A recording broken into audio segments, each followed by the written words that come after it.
Well, whenever I get a new grill, it's hard to keep me from cooking on it. But we're gonna do a reverse sear on a couple of nice ribeye steaks on the SnS Kettle Grill tonight.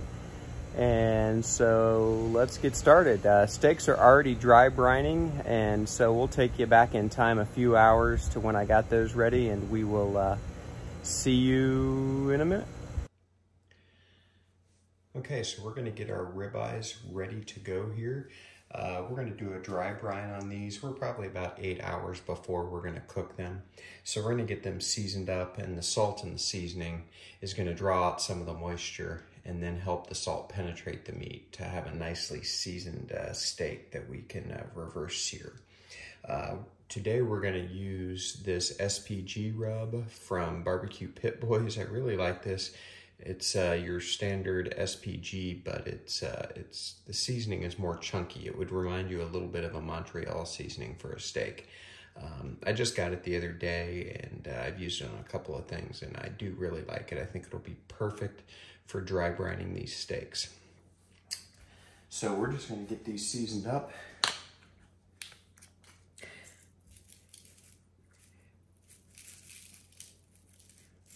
And these are pretty thick cuts, so it can handle a good layer of seasoning. So we're gonna do this first side here, and pat it in, and then we're gonna do our best to get all of the sides.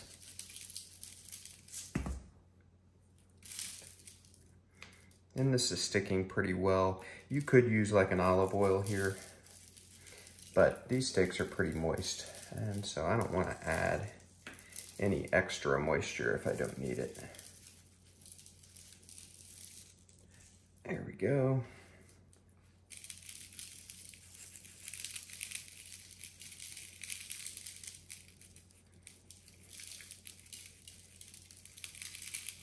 Sorry if I'm not getting these in the camera that well, but I'm sure you get the idea. There we go. All right, so these are gonna go into the refrigerator just like this, uncovered, and they're gonna sit there for the next 6 to 8 hours until we get ready to put them on the SnS kettle. So we'll bring you back.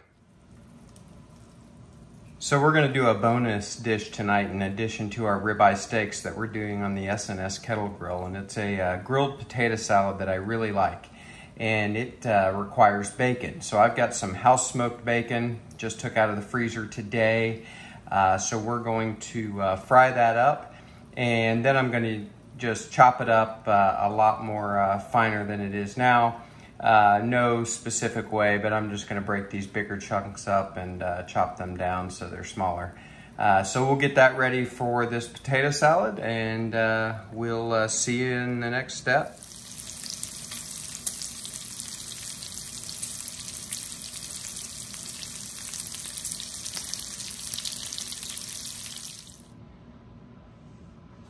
Okay, so I've got a handful of small red potatoes. Probably can't see all of those, but they're cut in half. Use whatever kind of potatoes you like. I have done this with multiple kinds of potatoes, and it always turns out good. I just happen to have a package of these red potatoes, and that's just what I cut up. I don't even know how big it was, maybe 1 pound or something like that. I really don't know. I'm eyeballing this recipe, but you'll get the idea, and you can sort of make it your own.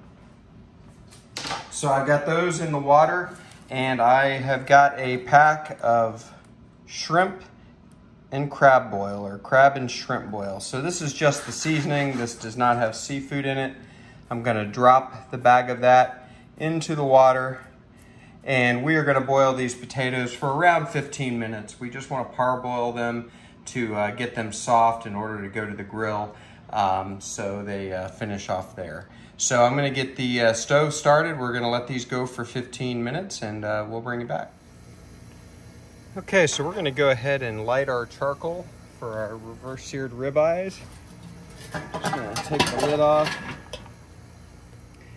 So on the left side of the slow and sear bucket here, I've got about 12 briquettes, and I've got a tumbleweed buried in them. And then I've got charcoal over here that we really won't use until we start our searing portion of our reverse sear. So I'm just gonna light this tumbleweed if I can.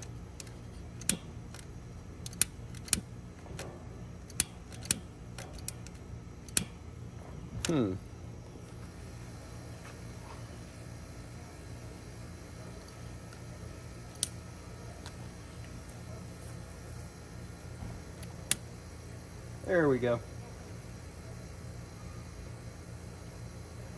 That took me a second, so I'll probably edit that out if you're wondering why I've switched sides here. But there we go. We'll just let that tumbleweed catch, which will in turn catch the charcoal and get our smoke portion of this reverse sear going. So we'll bring you back. So for the air intake on this cook, we're gonna close down the one underneath using this lever, and we're gonna open, probably not all the way, although I am gonna leave it all the way open for now while this gets started, but we'll use the smoke hole here for our air intake, and I'll probably open it up to about a third open. Depends on our temperature, we'll see. I'm gonna run this around 225, so I will use that to control the air intake, and then of course use the vent on the lid as well, and we'll dial it in hopefully right around 225. Okay, so these coals are going pretty good. I want to let them get a little more ashed over before I put the steaks on, but I am going to go ahead and close the lid and let the temperature start climbing underneath the hood. And when it starts to get close to 210, 215, I'm gonna close down the smoke hole that I showed you in a previous clip. I've got my ThermoWorks signals ready to go, so I'm gonna use the temperature probe hole, which is on the right side of the handle. I'll adjust the camera and show you that when I use it. And for now, we're gonna go get our potatoes out of the boiling water. Probably not going to take the camera in for that. They're boiling potatoes. You don't need to see them. But I have boiled them for nearly 12 minutes, so I'm going to take them off before they hit 15 minutes. They should be fork tender. I'll check them. Okay, kettle is running right at 225 perfectly. It has been for about the last 5-7 minutes, something like that. So I've got the smoke hole closed down to about a third open, and I've got the top vent about a third open, which you can probably see in the camera. So we're going to go ahead and put our ribeyes on, and I just took these out of the refrigerator. I actually meant to take them out earlier, let them come up in temperature, but I forgot to do that. So it is what it is. We're going to put them in just like this. I did put just a little olive oil, not extra virgin, just regular olive oil on the outside. And we're going to use the temperature probe holes. I'm not going to move the camera like I thought I might, just because it'll be easier. If you have a question about the temperature probe hole, you can see my walkthrough of this kettle, but it's essentially just a hole right near the top of the kettle, near where the lid meets the top, and you can just feed temperature probes through like I just did, and then you don't have to run your probes through underneath the lid or through the top vent. Works pretty well. So we're just going to get our probes inserted, just kind of measure where we'd like to see them, and then just push them straight in. And we're going to use our ThermoPen 1 to really get a good temperature reading at the end of this cook, to make sure we pull them off between 128 and 130 is what I'd like to see. So until then, we're just going to close this lid, watch them until they get up to maybe around 90, between 90 and 100 degrees, and then we'll move on to some searing. Okay, we're losing just a little bit of heat here. We're down to about 210. So I'm going to shuffle the coals around just a little bit. I'm not ready for it to really heat up. Our steaks are at, one is just below 70, one is just above 70. So I still need to get about probably 20 more degrees. So let's open this here, and I'm just gonna shuffle the lit coals around and add a couple of my unlit coals there and get the lid back on pretty quickly. These are looking really good though. I love that SPG on the outside and that Montreal consistency. But I'm gonna get this lid back on, and we'll let these keep going.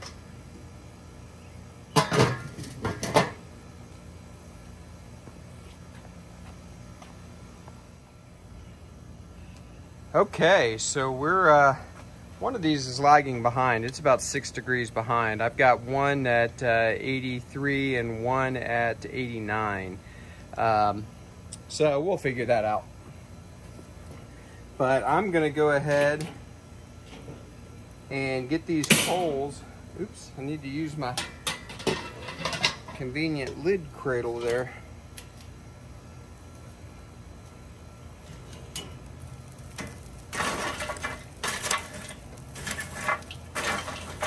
Gonna get these coals mixed around now. Get some of these lit ones over, mixed in with the unlit ones. And I've got a fire cube here that I'm gonna use just to jumpstart this. We're running low on time tonight. Taking the boys to see the new Top Gun. If you've seen it, let me know how it is in the comments. The beautiful thing is these days, the assigned seats at the theater. I love assigned seats because I need an aisle, because I haven't been able to get through a movie in 15 years without getting up and hitting the head. So we're just gonna leave this to light. I don't wanna close the lid. I wanna let that smoke get out of the cooker. The initial ignition smoke from the charcoal.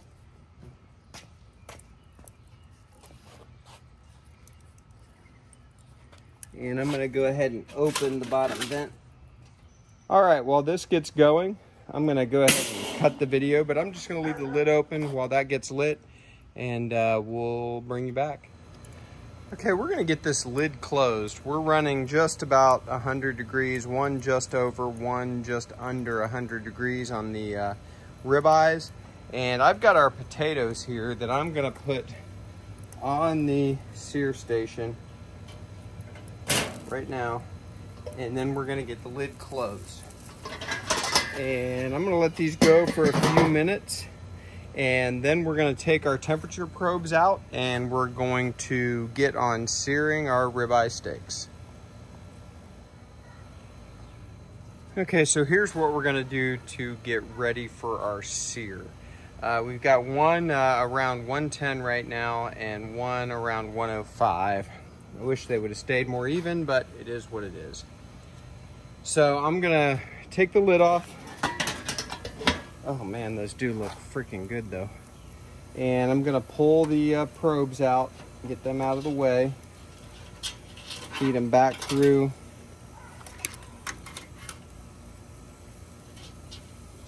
And I will be temp probing these. The only way to do a steak for me is by temp, oops, sorry, didn't mean to hit the camera, is by using a temp probe. This whole squeeze your fingers crap, I'm not into that. I like to be more exact. Potatoes looking really good.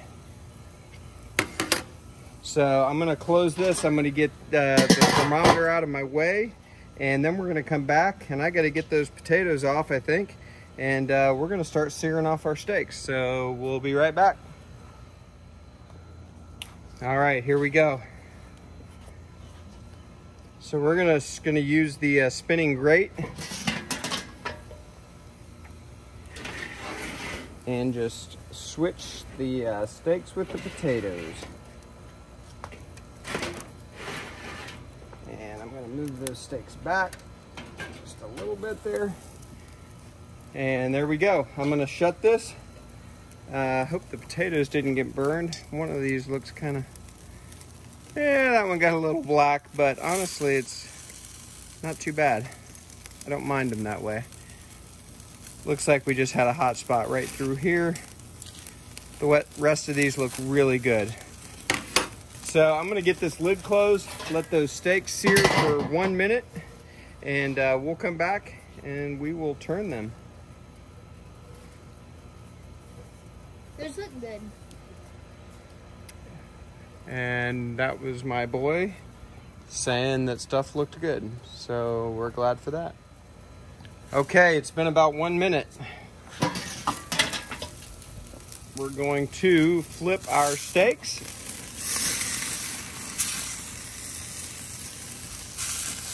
Whew.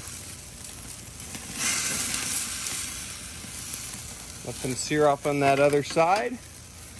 And get the lid closed again for another minute.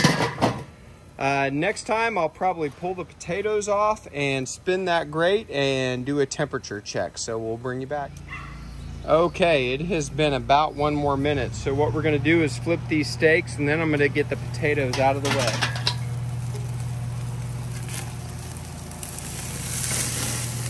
Oh man, look at that crust. That is beautiful.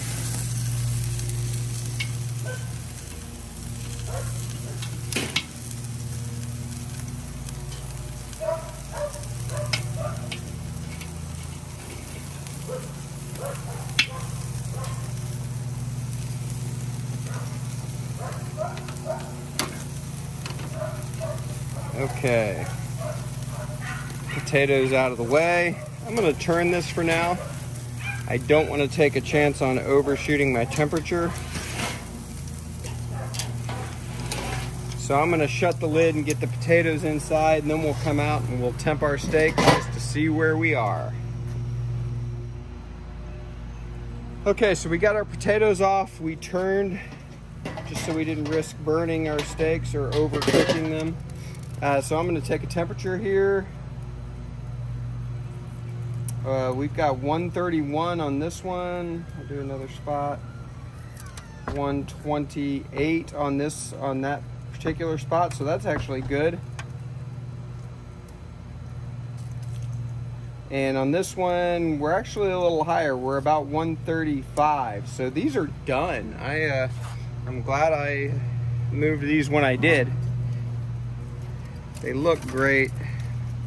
We'll get them in front of the camera. There you go, boy. And... all right. So our reverse seared ribeyes really look good. So we'll get inside, we'll let these rest, and we'll finish our potatoes.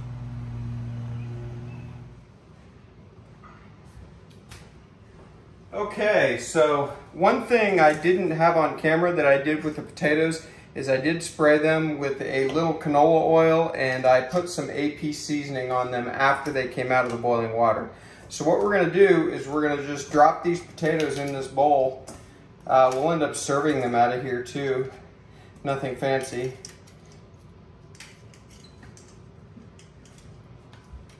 Really love blistered potatoes like this from the grill. I used to do them all the time this way. Just cut it in discs and just grill them off with some oil and salt and pepper. So good. These are a little bit more involved than that, but same principle. Even the ones that get a little too dark, this one must have been over a hot spot, but I'm keeping it. They're good. Trust me. And in fact, this one is just about perfect. I'm gonna turn the light on here. Pardon the camera getting a little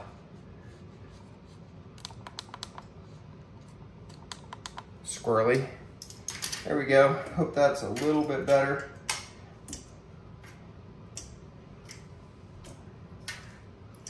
All right, so here's what I have.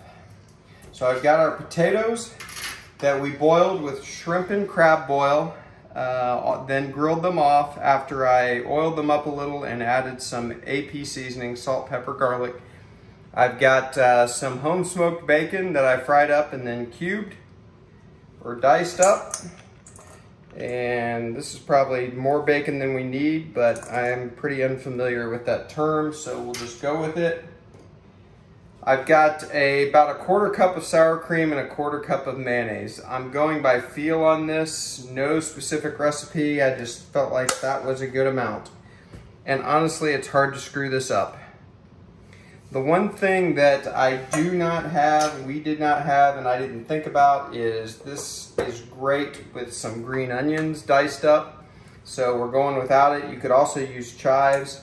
And if I had some fresh parsley, I'd probably use that too. So keep that in mind if you do this yourself. This is really, really good. If I remember correctly, back in the day, and this was a long time ago, I got this recipe from Guy Fieri on Guy's Big Bite, that show he used to have right after he won the Food Network Star Show. So we're now just gonna mix this up, as you can see. And if as you do this, you think you need a little bit more mayonnaise or sour cream, go ahead and add it. As far as I'm concerned, this is gonna end up being good.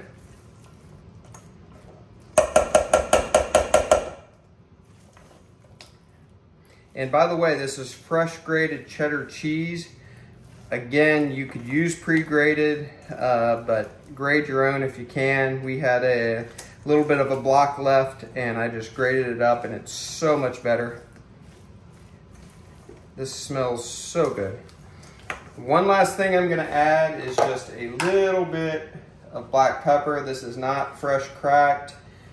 Everybody says that as a buzzword. I don't think it's that big of a deal. And it's really strong when you grind it. So with different tastes in the house, just some pre-grated pepper is fine. All right, we have a serving spoon in the dining room for this. I think I will try just one little bite here and then we'll move on to the steaks.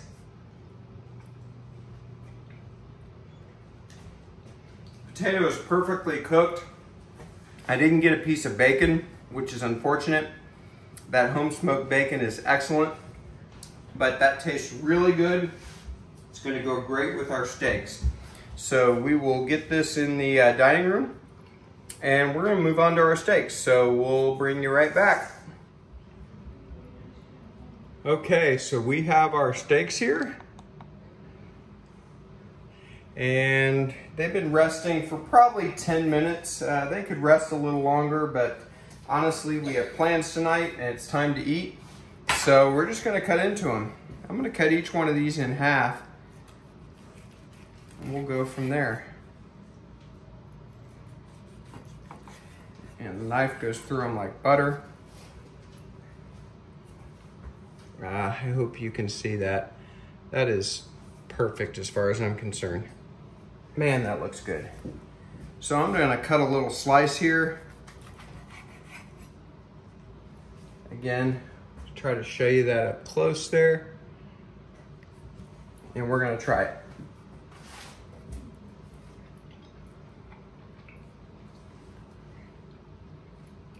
So good. You cannot beat a ribeye. I would trade a ribeye for a filet all day long, or vice versa. Scratch that, reverse it. Other one, cooked really well too, just how we like it.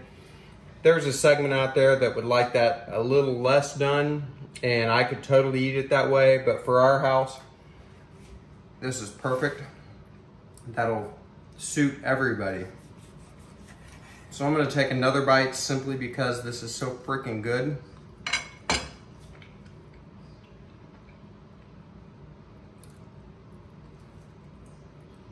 Oh man, so good. I think I'll set up a thumbnail here real quick and we're gonna sign off. Thanks as usual for joining us. Do me a favor, like this video, subscribe to the channel. I appreciate it. I know it's reasonably amateur, but I put a lot of work into it, and your subscription means a lot to me. Thanks a lot. See you next time.